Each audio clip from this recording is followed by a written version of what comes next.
Gracias a la vida que me ha dado tanto, me dio dos luceros que cuando los abro, perfecto distingo.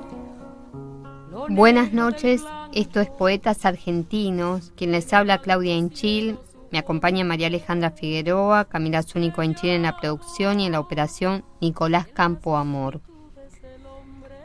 ¿Por qué se empieza a escribir? ¿Qué es lo que ocasiona, ¿no?, internamente a alguien volcarse a la poesía? ¿Hay reglas que determinan cuando un poema es bueno o malo? ¿Existen poemas buenos y malos? Quizás alguien lee un poema y le llega. Tal vez otro toma el mismo poema, lo lee y no lo conmueve. ¿Dónde está el límite? La línea divisoria que establece parámetros. ¿Acaso hay parámetros en la poesía? ¿Es difícil ser poeta? Estas y muchas preguntas nos irán respondiendo poetas argentinos a lo largo de los programas. Ya mucho nos abrieron sus puertas internas y quedan muchísimos más poetas para conocer. En el programa de hoy se lo vamos a dedicar a un poeta de Corrientes, Franco Rivero. Franco nació en Corrientes en mayo de 1981. Vive en Chaco. En poesía publicó Situación, Desbridamiento. Formó parte de las antologías Ida y Vuelta, Poesía Contemporánea de Chaco y Corrientes. También publicó Usted no viaja asegurado y Vos, ahora vos. ¿Lo escuchamos? Hola Franco, ¿cómo estás? Hola Claudia, un gusto, realmente. Un gusto para nosotros que poder entrevistarte y que nos cuentes bien todo sobre tu obra. Y contanos desde tus comienzos, vos naciste en Corrientes. Sí, nací en Corrientes, en Ituzaingó. Me crié a 8 cuadras del Paraná. La cantidad de agua hace la diferencia con el Chaco. Qué lindo. Cambia el humor sobre todo, así que por eso te decía que soy correntino, chaqueño. Mi viejo es de un pueblo que queda cerca de Ituzaingó y se llama Loreto. Lo que queda de mi familia está ahí hace 16 años. Y ese pueblo está entre los esteros de Liberá y entre el río Paraná, se está en medio del acuífero guaraní. Hermosura total. ¿Y cómo no estás viviendo ahí? Estudié en Resistencia, Chaco, porque hice la carrera de letras y el campus de humanidades queda en el lado chaqueño y lo que es exactas queda en el lado correntino. Así que tuve que ir a Resistencia, empecé a trabajar en Resistencia y me fui inscribiendo en la provincia y terminé en el impenetrable chaqueño, donde estoy este es el 4º año. Trabajo como docente ahí. Y contanos tu experiencia como docente ahí en el impenetrable y también tu relación con la poesía y cómo llevas la poesía ahí. Vamos que la parte de la poesía es lo que me ayuda a mí a aguantar el lado de la docencia, que la verdad que no me es muy grato. No creo en cosas como en la vocación docente y demás. Para mí es un trabajo. No es un trabajo del que disfrute, así que me cuesta mucho hacerlo. Lo hago lo mejor que puedo y conservo el lado de la poesía para escaparme un poco de todo eso, y también la llevo al trabajo. Entonces, como doy literatura argentina, incorporo poesía desde la primera literatura argentina hasta que termino con la materia. Y, bueno, tengo una doble vía de escape. Trabajo en un instituto de nivel terciario. Vos decís como que no te gusta mucho trabajar de docente. No me gusta la educación en general, la forma que tomó en el nivel terciario, sobre todo en este momento típico. Para mí es trabajar en un terciario es trabajar en una fábrica de docentes. Al principio tenía cierto grado de a ver cómo te lo puedo explicar.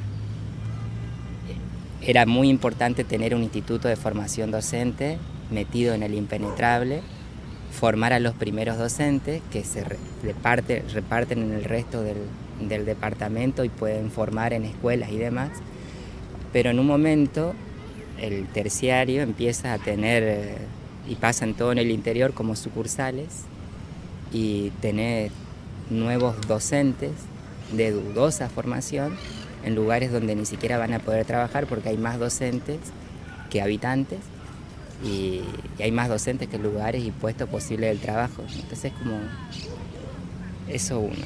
La cantidad hace que se disminuya la calidad de formación por ahí. Los cuatrimestres terminan siendo 2 meses. Uno tiene que dar literatura argentina en 4 semanas y cosas así. Son cosas del trabajo que por ahí estresan, cansan un poco. Y bueno, uno hace lo mejor que puede y también trabaja porque de algo tiene que vivir, digamos. Pero si pudiese hacer otra cosa, que efectivamente hago cada tanto, y tener un recurso económico de otro lugar, también vender comida, vendo comida cada tanto, cocino, vendo comida. Eso te Eso llama. Sí. ¿Y la poesía? La poesía empieza desde muy chiquito, muy chiquito, 8 años más o menos, porque conmigo creo que reconocí el proceso de escritura y todo casi instintivamente y lo relacioné inmediatamente con la percepción. Escribo mi primer poema, que obviamente, como era chico, y tenía el Edipo a full. Fue un poema a mi vieja, el primero que escribo a los 13 años, que por suerte lo extravié, nunca nadie lo va a leer. Me llevó mucho tiempo después entender de dónde me venía el estilo, las cosas sobre lo que escribo. En mi casa no había biblioteca, no había había un solo libro y era la Biblia, el cual aparte fue mi primer libro. Leí la Biblia como si fuese un libro, pero siempre volvía al Cantar de los Cantares y leía el Cantar de los Cantares, entonces como que había un gusto personal ahí. Y después de mucho tiempo, ya cuando termino el primer libro, el primer libro que termina Conciencia, en verdad es el tercer libro que escribo, se llama Usted no viaja asegurado. Me doy cuenta que toda la poesía que a mí me había llegado, me llegó siempre del lado del chamamé y de la música del Paraguay, la baguala y la polca. Y yo había descubierto poesía en la letra, en la composición de esa música. Todas las imágenes poéticas que conozco, casi hay un poema de cada libro que puedo relacionar con alguna pieza de esa música, y el lazo se dio sin que yo lo buscara. Mi contacto directo con lo que sí reconozco como poesía ya de forma consciente, 12 años más o menos, un tema se llama Niña del Ñangapirí, no sé si conoces. Y después del Paraguay, eso es correntino, es un chamamé, de Paraguay, Recuerdos del Ipacaraí. Y bueno, vino, sí, dijo una musicalidad enorme. Hay un tema de Mateo Villalba, donde compara la lluvia con el arpegio, y yo me acuerdo, y en medio de esa comparación se llama lluvia correntina, de la lluvia con el arpegio, aparecen cosas como La abuela amasa, Recuerdos y pan. Después dice Ay chipacuerito, aromando el hogar, justo tengo un poema al chipacuerito, y hay cosas así. La poesía me vino de la música. Lo supe mucho después cuando tuve amigos músicos y redescubrí todo eso. Así que la poesía por ese lado. Y en tu poesía, ¿qué imágenes prevalecen? Depende del trabajo en el que esté. Estoy este libro, el Vos ahora vos, es un libro netamente de amor, y el paisaje es sumamente doméstico. Es el amor en ámbitos domésticos, que es en el ámbito que para mí se da, digamos, sacarlo de todo. En los otros libros, el paisaje tiene una fuerza, casi todo es el paisaje, ¿no? Una cuestión más reflexiva y de resignificación de todo lo que sea propio, personal e íntimo en relación con el paisaje. Justamente porque para mí comprender, en el sentido amplio de la palabra, tiene que ver con estar en el paisaje. Es el paisaje el que aporta la comprensión. Entonces tengo libros relacionados con el paisaje que son básicamente formas de comprender, no solo a mí, sino comprender todo lo que puedo comprender. ¿Y ese paisaje prevalece más Corrientes o Chaco? Corrientes únicamente. Corrientes únicamente, y si me puedo agrandar un poco más hacia todo lo que es el litoral, pero me termino yendo para el lado de Misiones, más para ese lado que para más. El Chaco tiene algo conmigo, con lo árido, que no sé, es un lugar donde siempre me voy a sentir ajeno. ¿Vos cómo transmitís eso, esa aridez en tus textos? No pude transmitirla directamente. O sea, los libros que escribí estando en Chaco son libros sobre el litoral. No pude. Una extrañeza sí. Como que el paisaje se queda dentro de uno y después uno reacciona como reacciona siempre en su paisaje. No puedo. Intenté varias veces porque tengo muchos amigos chaqueños, poetas chaqueños, poetas y músicos chaqueños, así que tengo el mismo porcentaje de música que recibí de Corrientes del Chaco, y la relación con la tierra, con el polvo, con el viento norte, que es otra cosa. Intenté escribir de ese lugar y se me mezclan. Ahí. Termina siendo una suerte de híbrido. Ahí. No es una cuestión de antipatía. Tengo amigos ahí, pero te digo, no lo incorporé, no lo asimilé. Pero de sentimiento. Sí, no lo asimilé. ¿No pensaste en volver a...? Sí, volví, justamente por el trabajo tuve que ir. O sea, al ritmo que vamos, en algún momento seguramente vuelvo a quedarme efectivamente, pero tendré que vivir para jubilarme y tendré que jubilarme primero para poder irme. El tema con la docencia es más complicado. Si quiero trabajar tengo que quedarme más para la zona de capital, que la capital de Corrientes tampoco es un lugar que me gusta mucho. Me gusta más todo lo que es el interior y bueno, que no haya gente dificulta un poco conseguir trabajo porque no hay colegios. Yo hice el profesorado de letras, hice la licenciatura después en letras, ahora estoy haciendo el doctorado en semiótica y que lo estoy terminando. Y la formación me obliga a trabajar en cierto nivel, digamos, pues es como un despropósito ir a conseguir horas que efectivamente me ofrecieron de preceptor en un... Es un tema, pues también después de haber estudiado y tener exactamente. Todo es empezar de cero de nuevo. Y decime, tus poesías, ¿cómo surgen? ¿Vos las pensás o es algo que te vienen de repente? Los trabajo, para mí es un trabajo. Es un oficio como cualquier otro ligado al arte. Si le das a un escultor un pedazo de madera, te hace una escultura. Hay un proceso de pensar lo que va a ser eso, todo producción, ver el resultado al que quiero llegar más o menos de antes y termino con una escultura. Me das a mí un pedazo de madera, no hago absolutamente nada. Ahora cuando tengo la posibilidad, que tengo esta posibilidad de encontrarme con las palabras, las reúno y trato de formar algo más o menos como lo que haría un escultor con una escultura. Pero es una cosa de volver, de pulir, nunca nada de prepo. Pensado también en general, nunca un poema individual, sino también en formato por lo menos serie o libro completo. Quiero que haya una línea. Pienso una línea más que un poema y después trabajo para que en cada poema se vea esa línea, filtra miel. Para mí la poesía es una forma de conocer, una forma de estar en el mundo, pero un pensamiento sumamente válido como el de la filosofía, que de hecho son hermanas Es una cuestión de meta reflexión en el lenguaje más que de que hice una rimita o estuve inspirado y escribí esto.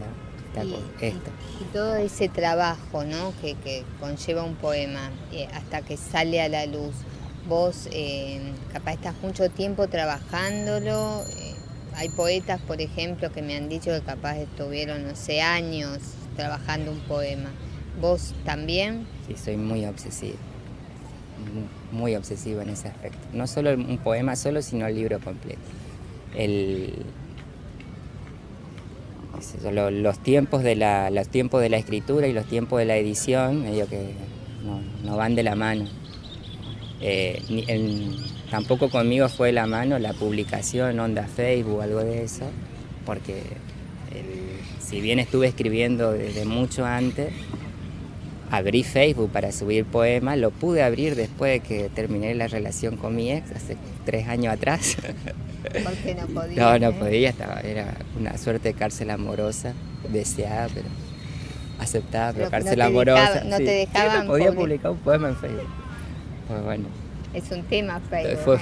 Fue todo un tema Facebook. Entonces después de que terminó esta relación, que pasó el proceso del duelo, en el 2013, fines del 2012 me abro un Facebook y entro a subir poemas, lo único que subí.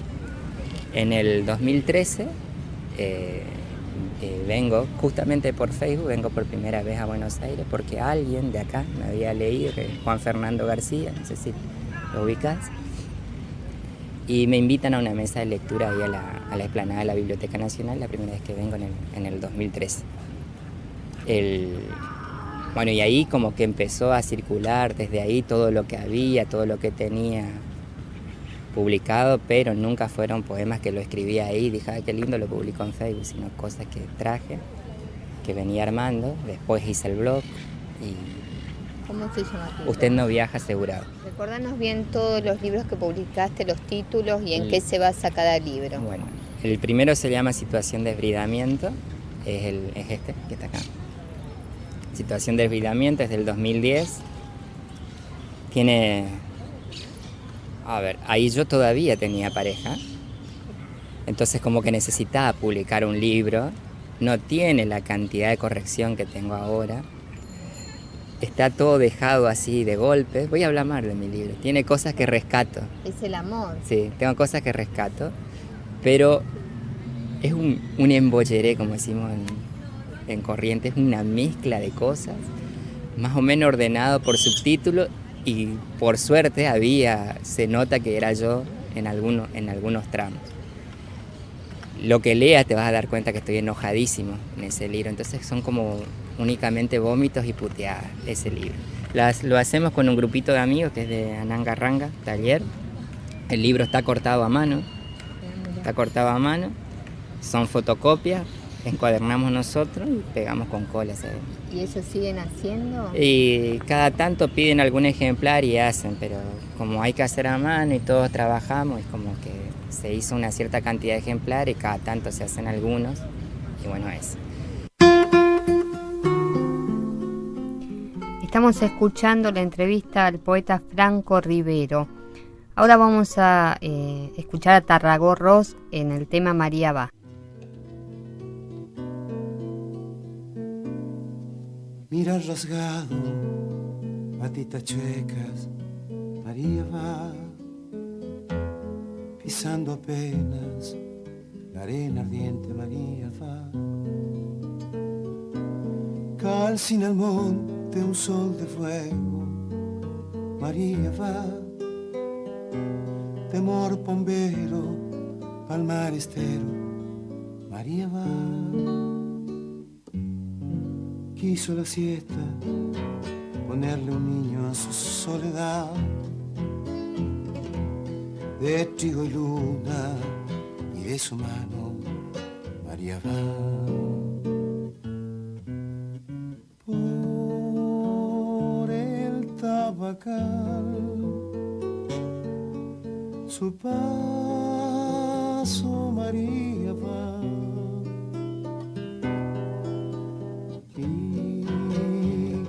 Se bebe el sol que huele a duende María va. Andando el verano de sol y chicharra, a flores del monte, María, olía tu pueblo.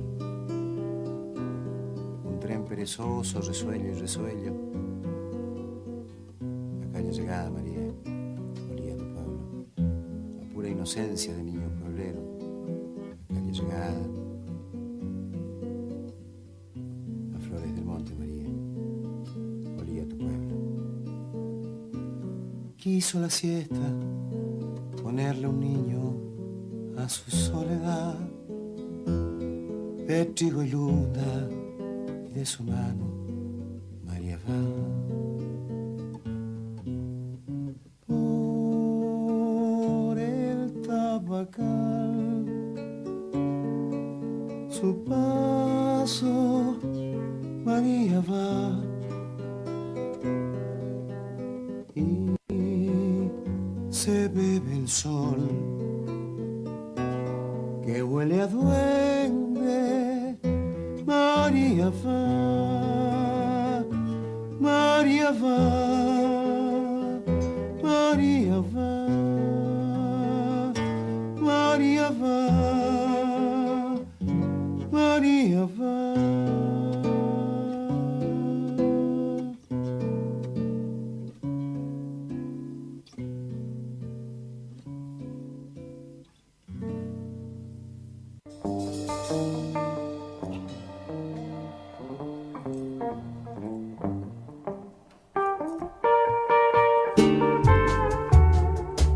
BCN Radio.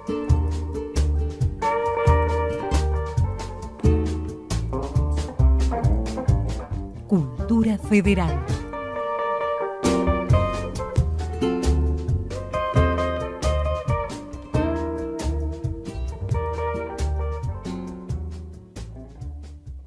La Biblioteca del Congreso, en sus distintas salas, brinda al público obras, publicaciones periódicas, documentos de organismos internacionales, mapas, material audiovisual, ediciones infanto-juveniles y acceso a Internet libre. La Sala Juvenil Elsa Bornemann de la Biblioteca del Congreso está destinada a los adolescentes. Cuenta con material bibliográfico especialmente seleccionado, libros de texto, diccionarios y una amplia colección de literatura.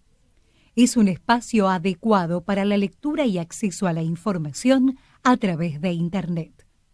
Está abierta de lunes a viernes de 8 a 20 horas, sábados y domingos de 10 a 20, en Hipólito Yrigoyen, 1750. Para más información, pueden ingresar a www.bcnviv.gov.ar.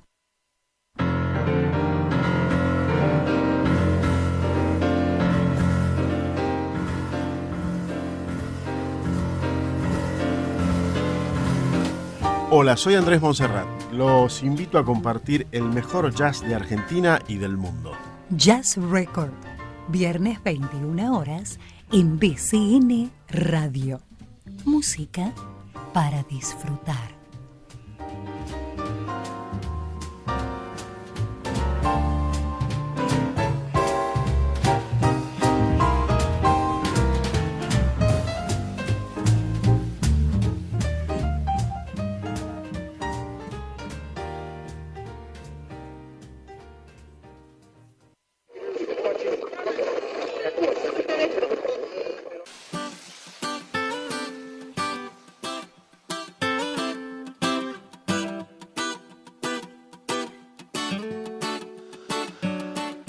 Seguí escuchando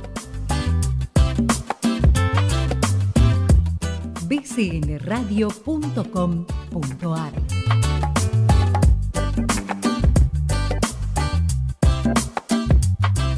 La radio de la Biblioteca del Congreso de la Nación.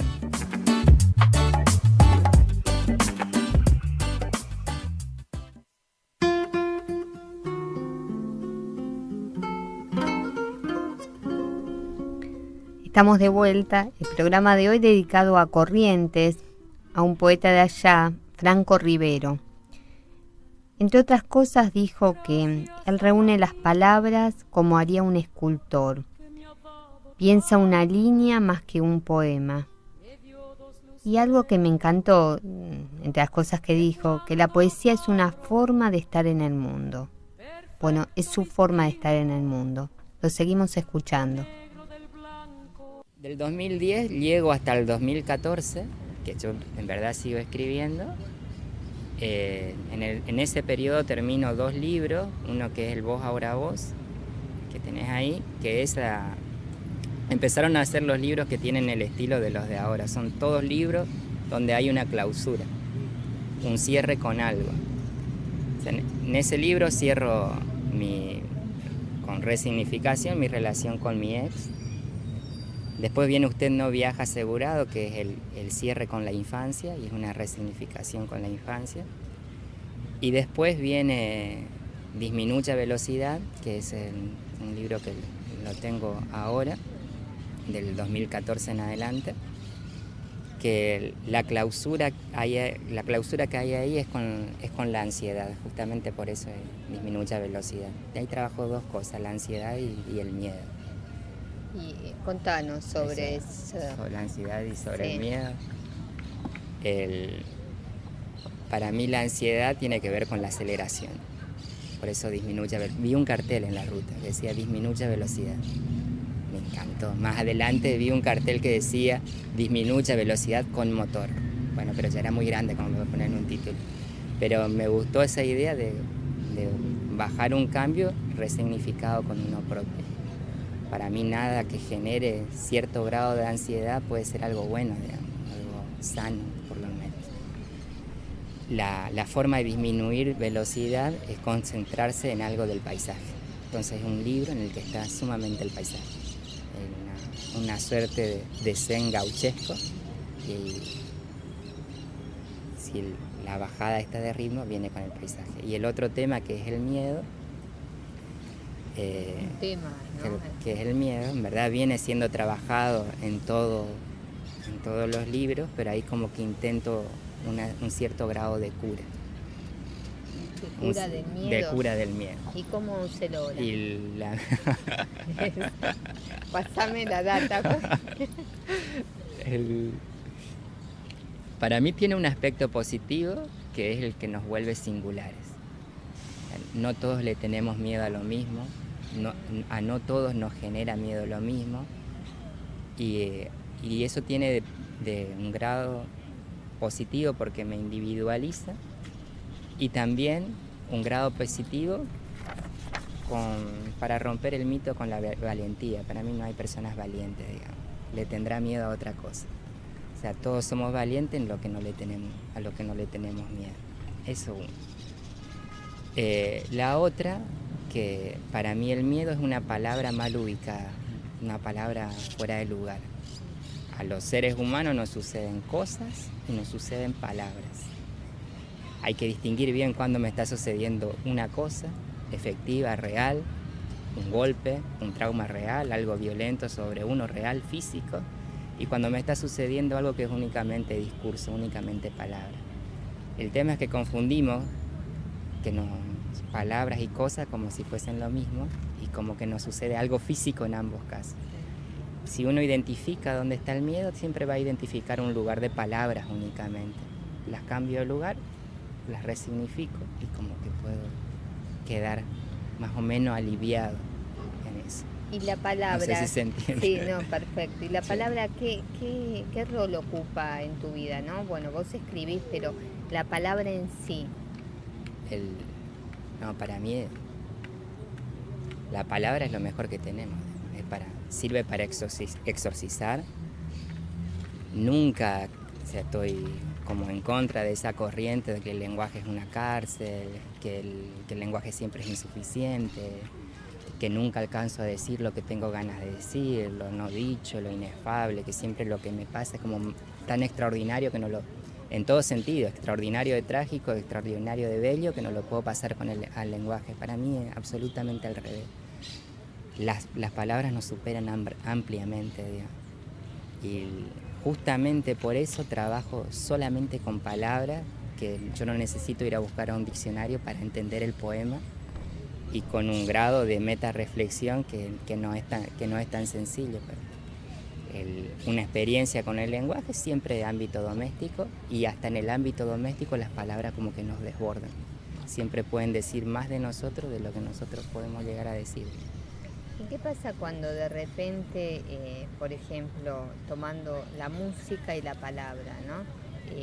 Cuando capaz la música parece llegar más a la gente que, no sé, la lectura de un poema? El otro día me contaba un poeta que él trabaja en cárceles y dice que se puso una banda, ¿no?, a tocar música y a cantar. Cuando la gente los empezó a escuchar pero fue todo, ¿no?, una unión con esa música. Entonces, según esto que me contó, yo me quedé pensando,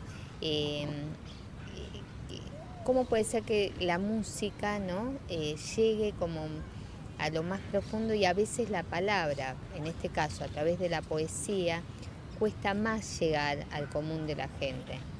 Lo que pasa es que, si bien la música llegó primero al universo, digamos, estuvo siempre en el universo, la palabra, por más que sea también música, llega después. Y el vínculo para mí con la música es un vínculo que activa todos los sentidos, todas las sensaciones, todo. Es una cuestión de piel con piel, digamos. En música nadie es ignorante. En palabra está la posibilidad de ser ignorante.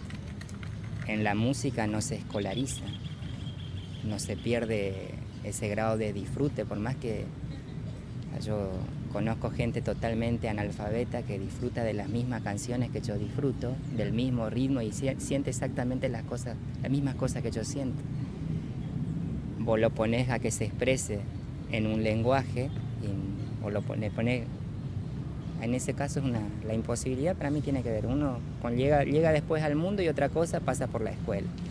La escuela por ahí tiene ese lado positivo que puede salvarnos de ciertas circunstancias, darnos un lugar más digno en el mundo, pero también tiene esto con la palabra, que paradójicamente el lugar de donde uno sale creyéndose más ignorante. No solo pasa con un poema, le das a un compañero de trabajo que redacte una nota y entra en crisis. Siempre el contacto con la palabra es conflictivo. El contacto con la música no es conflictivo. ¿Y qué pasa cuando poder llegar el texto poético, ¿no?, sacando los poetas? Que yo siempre recalco que siendo encuentros así, mayormente encuentro poetas que digo, los poetas escuchando a los poetas, ¿no? ¿Cómo llegar a través de la poesía a todo el mundo, ¿no? ¿Qué es lo que haría falta? Y para mí salir un poquito del gueto. El tema es que a la poesía generalmente la leen únicamente poetas, pero es una cadena bastante grande. No hay poesía en ámbito universitario, no hay. En casi ninguna de las universidades que hay en el país no se trabaja poesía. Siempre tenés literatura argentina, es narrativa, tenés literatura iberoamericana, es narrativa. Entonces como que los poetas fueron armando grupos, y la poesía fue siempre para esos grupos. Quieras o no, la academia es un lugar de prestigio, y si ni siquiera ahí tiene la posibilidad de expandirse y de ser reconocida, sí termina armando gueto. Eso es uno. Al escribir únicamente para poetas, el poeta como que entra a escribir en clave. Entonces cada vez complica más lo que dice, enreda más lo que dice, confunden mucho la complejidad del discurso con la profundidad, digamos.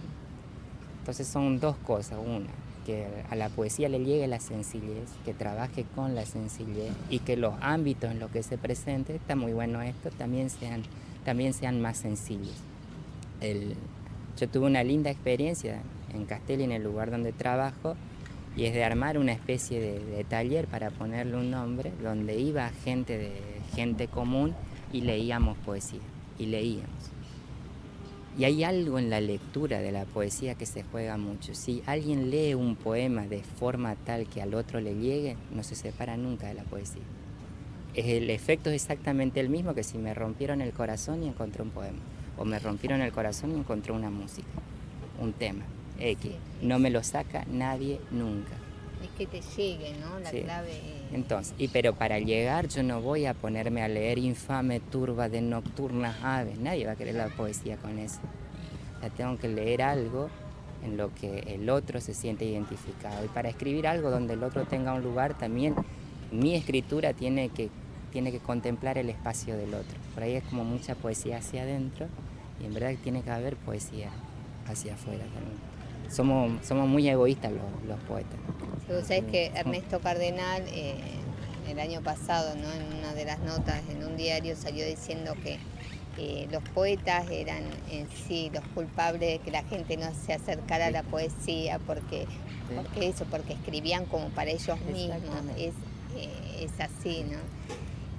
Para sí mismo, para el grupo y para la crítica literaria. Claro. Entonces hay como, tiene muchas Es cosas de las que un círculo, claro, de que no. la poesía. Sí. Y decinos vos con respecto a tus libros, ¿vos cómo llegaste a publicar? ¿Te publicaron? ¿Los bancaste vos? ¿Cómo fue? El primero lo banqué yo. El segundo resultaba mi lectura en el 2013, acá cuando vine a la explanada de la Biblioteca Nacional.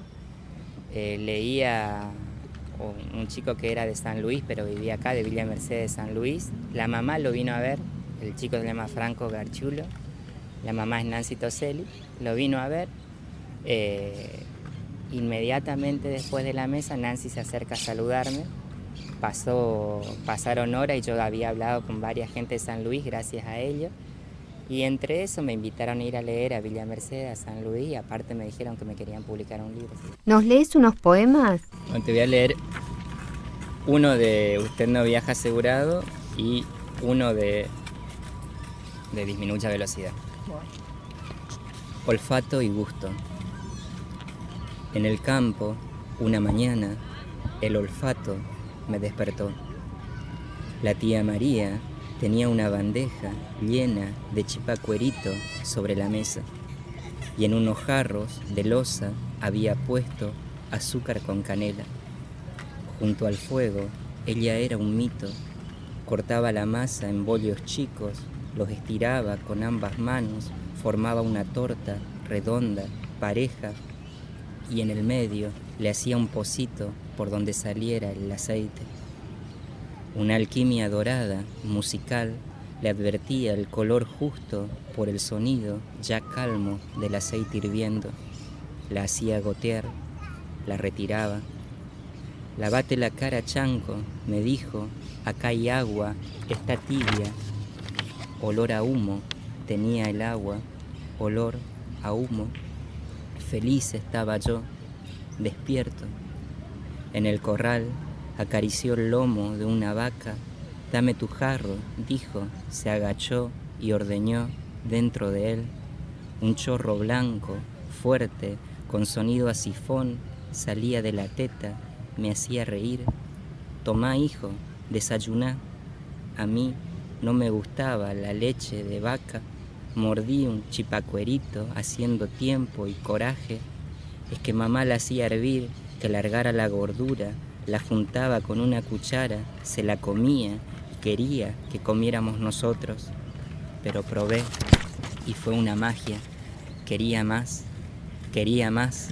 Se va a enojar el ternero, me dijo, y me reí, mucho me reí. Y tomaba leche, comía chipacuerito, me atoraba riéndome mucho, porque todos se reían de mí, que reía mucho para ser tan temprano. Te vas a empachar, chanco, me dijo la tía, y me empaché.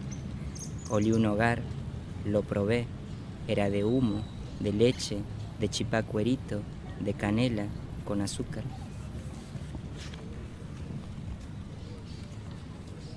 Hay un tramo en Disminuya, en Usted no viaja asegurado, que es el encuentro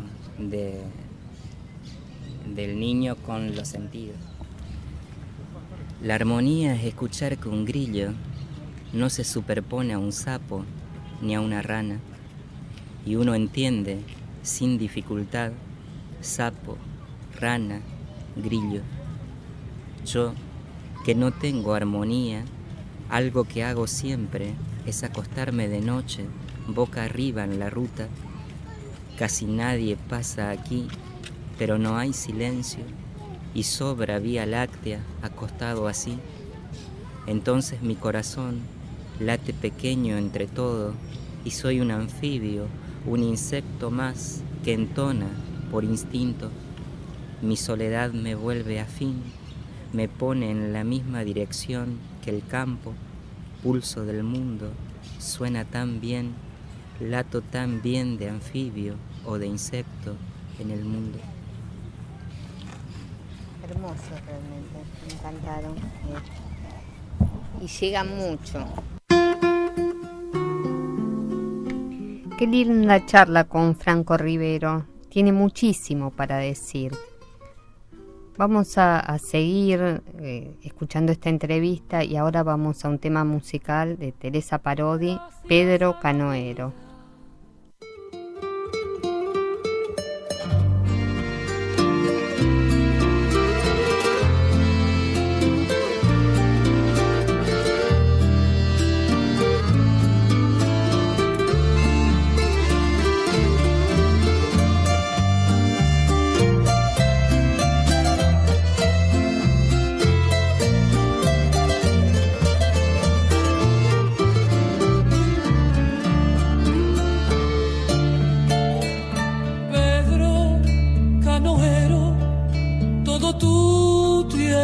Se ha ido sobre la vieja canoa, lentamente te lo fue llevando el río.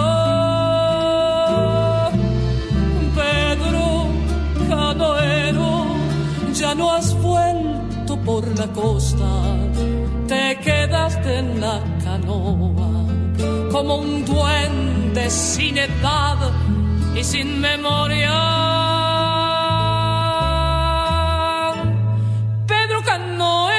Mecía el agua lejos de la costa cuando te dormías.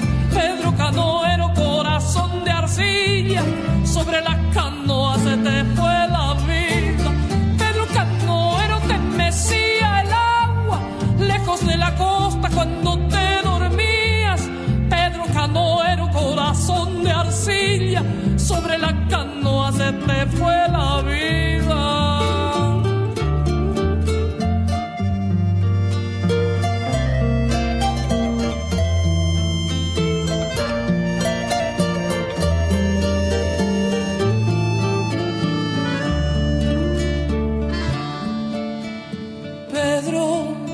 Canoero, la esperanza se te iba sobre el agua amanecida. Tu esperanza, Pedro, al fin no tuvo orillas. Pedro Canoero, te mecía el agua lejos de la costa cuando te dormías. Pedro Canoero, corazón de arcilla, sobre la canoa se te fue la vida. Pedro Canoero, te mecía el agua lejos de la costa cuando te dormías. Pedro Canoero, corazón de arcilla, sobre la canoa se te fue la vida. Pedro, Pedro, se te fue la vida. Pedro, Pedro, se te fue la vida, sobre la canoa se te fue la vida.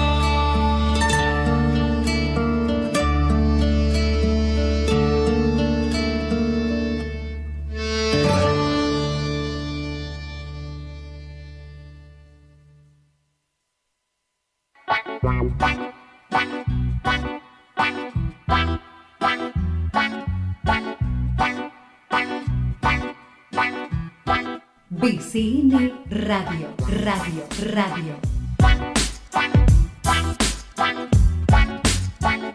www.bcnradio.com.ar.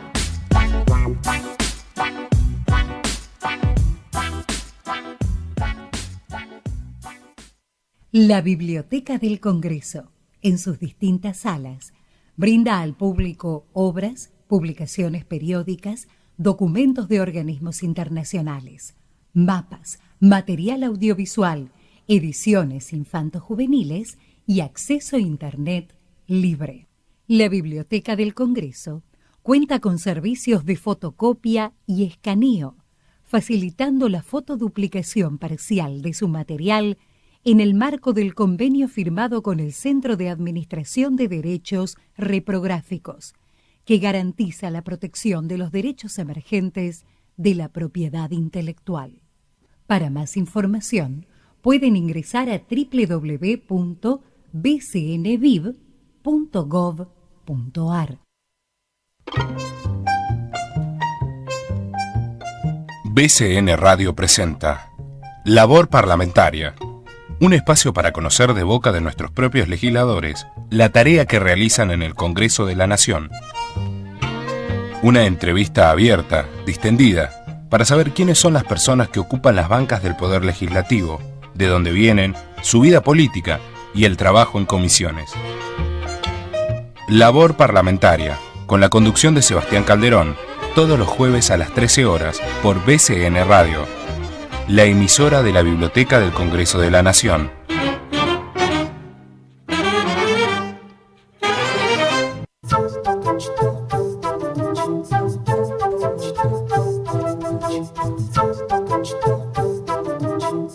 BCN Radio, una voz federal desde el Congreso de la Nación.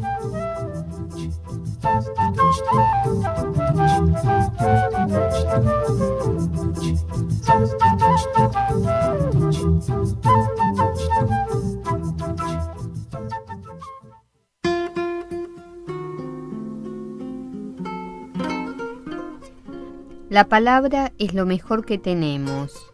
Sirve para exorcizar. Las palabras nos superan ampliamente.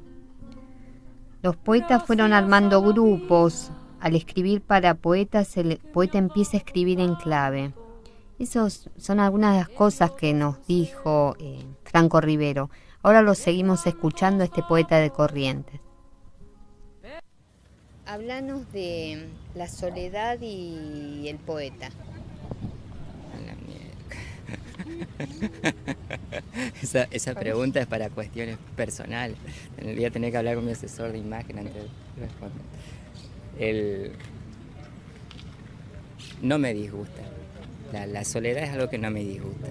Al principio sí era como algo sumamente insufrible, pero llegó un momento en la que un espacio físico, un ámbito, una relación de uno con uno que termina siendo necesaria. No es lo que quiero para las 24 horas de mi vida, de mi día, todos los días, pero sí, la soledad para mí es algo absolutamente necesario. Tiene que ver con retirarse, con reflexionar,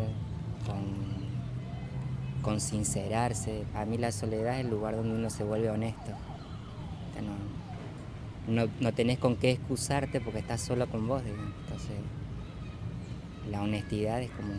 Y para mí el ámbito ese de la honestidad es el ámbito de la escritura. Para mí tiene que ser... La escritura tiene que ser algo honesto. Y la honestidad se siente en todo, en la lectura, en la llegada, en todo. No es algo que se dibuje. Entonces me llevo bastante bien con la soledad. Me llevo parece primordial, aparte. En esos momentos de soledad es donde más solés escribir o no. Primero es a donde me llevo todo. Ando por ahí pescando, siempre esté haciendo lo que esté haciendo, esté con quien esté, estoy como agarrando agua para mi molino y escucho absolutamente todo. Por ahí de una conversación que nada que ver o de una circunstancia que nada que ver, termino llevando una idea para un poema que lo trabajo después ahí. Es el lugar de la producción seguro, pero no se genera necesariamente ahí. Viene como decime, la poesía, ¿no? Para vos, ¿puede llegar a cambiar el mundo o es solamente, bueno, son cosas que uno va escribiendo y va plasmando, ¿no? En un texto, pero no como llegar a cambiar el mundo? No, para mí es exigirle mucho. Sí hay poemas que le pueden cambiar la vida a alguien, eso seguro. Pero pensar que la poesía puede cambiar el mundo es exigirle mucho, mucho, mucho. Es como decir, esta escultura va a cambiar el mundo. Y es el resultado de un oficio nomás, ¿no? Lamentablemente lo que sí puede cambiar el mundo está más tecnologizado y tiene que ver más con la maldad humana y la perversidad humana que con, qué sé yo, la bomba atómica. No hay un poema que sea la bomba atómica, pero sí hay poemas que son para uno un cambio radical en la percepción. Yo tengo poemas que me cambiaron básicamente la vida en un montón de situaciones. Y sé que a la gente que le gusta la poesía le gusta por lo mismo. Encontrás un poema, un verso que te cambia, que te moviliza y te cambia, y algo que se modifica. Hay un aprendizaje ahí. Pero al mundo... ¿Y vos qué poetas te movilizaron? ¿Y los tenés así como referencias o como que en cada momento de tu vida te fueron importantes? Hay muchas mujeres, sobre todo mujeres. Olga Orozco, Susana Tennant y más reciente Irene Gruz, Alicia Genovese. Hay muchas mujeres. Claudia Massín, que es del Chaco. Y después hombres, los peruanos, están mucho. Cisneros. Bueno, Vallejo fue importantísimo en mi vida, Vallejo. Y Watanabe, o sea, como poetas así. Siempre todos de esta zona, nunca nada europeo, por más que sí leí poemas, pero nunca nada de esa zona, siempre fue este lugar.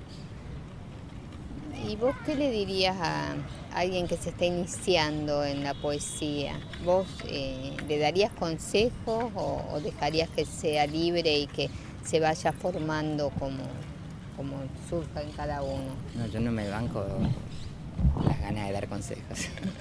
No, sí. Sos maestro. No, me sale el poeta Ciruela y empiezo a decir cosas.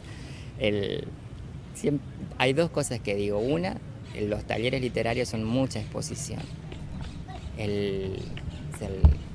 Puede ir a un taller literario, pero en lo posible que ya tenga más o menos acomodados los piecitos sobre lo que pretende hacer.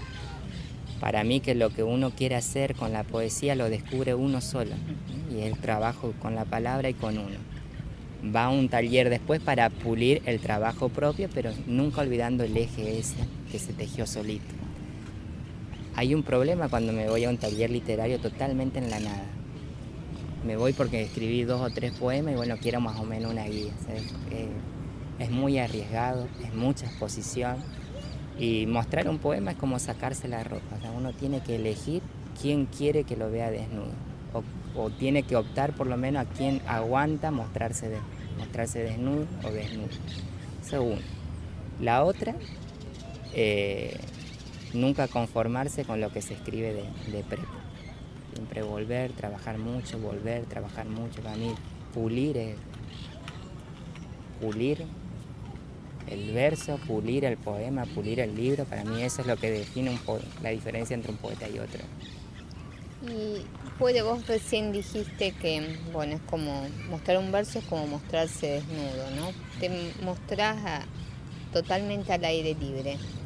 ¿Y qué pasa con los críticos ante, toman un poema y capaz lo desmenuzan y lo descuartizan, ¿no? Y te están descuartizando porque vos estabas totalmente expuesto. Bueno, ¿vos qué sentís? Justamente, en lugar de hacer especialización en letras, elegir hacer una especialización en semiótica. Y justamente para trabajar la literatura y la poesía desde otro lugar que no sea la crítica literaria. Cuando estoy en semiótica estoy más del lado de hacer una lectura poética del texto poético, más una comunicación poética que una comunicación de crítico literario hacia el poema del otro.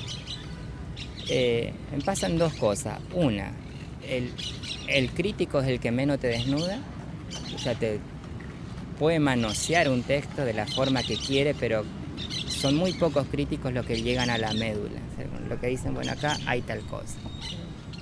Hay un rigor con el objeto que impide ver todo el proceso que es más grande. Entonces, la lectura del crítico, no me molesta tanto porque no llega, queda en el ámbito académico. O aparece en algún suplemento donde va a leer alguien que sea académico. Nadie va a leer la crítica de un poema si no tiene cierta formación crítica. Eso uno. Entonces no me molesta tanto. Sí me molestaría que la lectura crítica se haga más masiva que la lectura de los propios poemas, que pasa muchas veces, sobre todo como poetas como Pizarnik. Hay tanto escrito sobre Pizarnik, tanto, yo también trabajo Pizarnik, desde otro lugar estoy trabajando en Pizarnik. Hay tanto escrito sobre Pizarnik que cuando yo leo la crítica antes de ir al poema.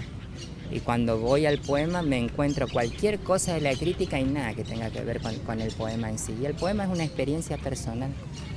Entonces, eso sí me llega a molestar. Y me gustaría que nunca pase con lo que yo hago, digamos, que nadie pierda la experiencia del texto, ¿no?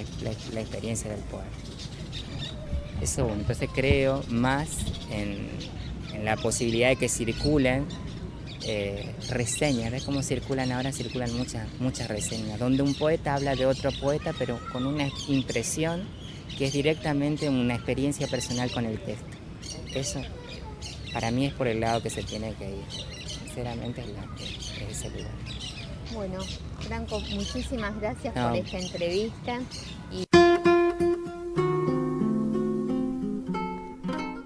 Entre otras cosas, dijo Franco Rivero, mostrar un poema es como mostrarse desnudo. Poetas Argentinos, un programa que se ha propuesto difundir a todos aquellos que escriben poesía desde Jujuy a Tierra del Fuego. Hoy nos dedicamos a escuchar a Franco Rivero, poeta de Corrientes. Seguiremos conociendo nuevas voces. Hay muchas palabras por descubrir. Hasta el próximo martes. Chau, chau, chau. La palabra imposible no me gusta, Federico. Es tan triste, mirá, y asusta tanto. Tengo algunas cositas que decirte que bien sé que te cuestan a diario. Una es que no dejes los zapatos en el medio del cuarto. Y otra es que la vida es esta espiga que florece sin más entre los cardos y te pide, solta la primavera y te espera al final de cada día, Federico, como un cálido abrazo. Ya que vengo a aburrirte con la lata, te estarás a esta altura preguntando. Bueno, es porque vi como al descuido que te estaba ganando el desencanto. Te he notado pensando, entristecido, y te he visto los ojos desvelados. Y me dije, qué cosa, Federico, no te caigas, por Dios, te falta tanto. Fui por libros buscando cómo hablarte. Los poetas, pensé, hacen milagros. Los poetas convencen, por ejemplo, que la rosa es más rosa entre los cardos. Pero como te hablo de poesía. Ay, me asombré con los libros en la mano. En verdad no venía mucho a cuento y empecé por lo que era menos arduo.